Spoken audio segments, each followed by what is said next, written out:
This is a shorter version of the story of the origins of Sosban Fach. As you can see, this is an overview of Llanelli.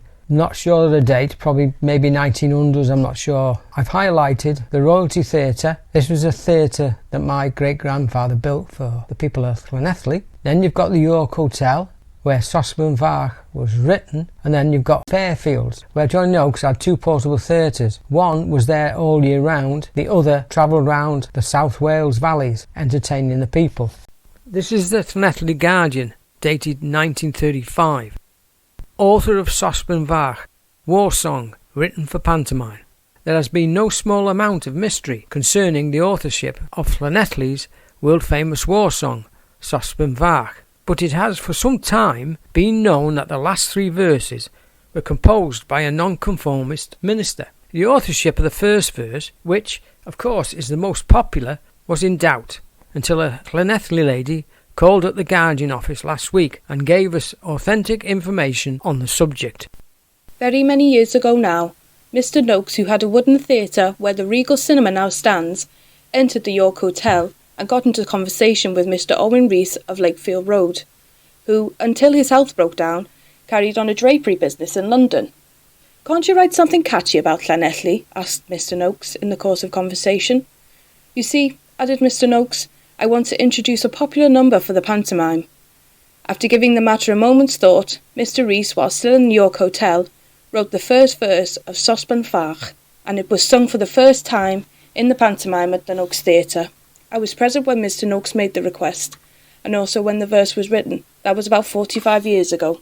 This is an extract of the 1851 census for Owen Rees and his family. As you can see, he had a Mary Ann in his family. He also had a David, not one of his family, a lodger, but he was on the census. And there was a baby called Sarah, which could be the bit where baby was crying. These next slides is a total of 9 lines. So the first 4 is where Mary Ann is mentioned. Mary Ann has hurt her finger, and this includes Mary Ann, one of Owen's children on the census. And David, the servant, is not well. David was a lodger in Owen's house, also a tailor along with Owen. He's on the census. The baby in the cradle is crying. The baby may be a reference to Sarah, the Reese's 1-year-old, on the census. And the cat scratched little Johnny, and it looks like this really happened, according to this photograph. Sosban Fach, a little saucepan.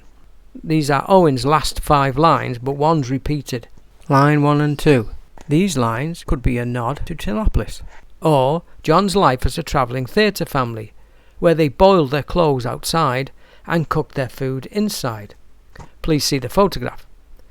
It could also be a cooking scene in the pantomime. 2. John is wearing a waistcoat with his shirt hanging out. Please see the photo. 3. Repeated scratch line. 4. This verse or line could have started off as sewer, as a tailor would do, or World War I, a soldier, or a solderer, a manufacturing process in Tinopolis. I think I'll go for sewer. First, please listen to the soundbite. This is from the Torquay Male Voice Choir.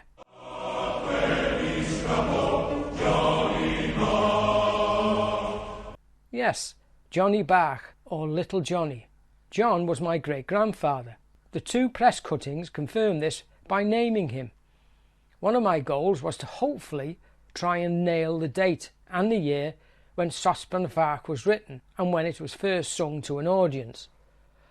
After a long trawl through the National Library of Wales website, this press cutting is where I worked out the day Owen and John met, along with a lady witness in the York Hotel. It was also when it was first performed in front of an audience. Owen was writing Sosban Fach for the first Dick Whittington pantomime in 1889, with a second one in 1890.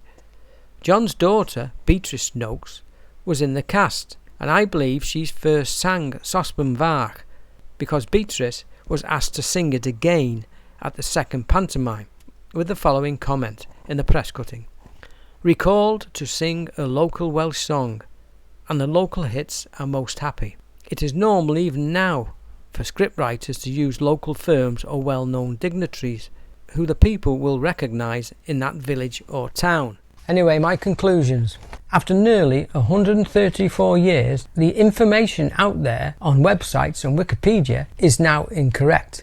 This includes people who claimed wrongly they wrote the verses. My evidence proves this. It's proved that a man named Owen Rees wrote the first 9 lines of the song. Rees and a man named John Edmund Noakes collaborated to create the song Sosban Fach. This was in 1889 in the York Hotel, Llanelli. Nothing can be done to alter the past information that's out there, but something can be done to correct this by recognising the 2 people who created it. Owen Rees, who wrote the first 9 lines, and John, who asked his friend Owen to write him a funny song for his pantomime.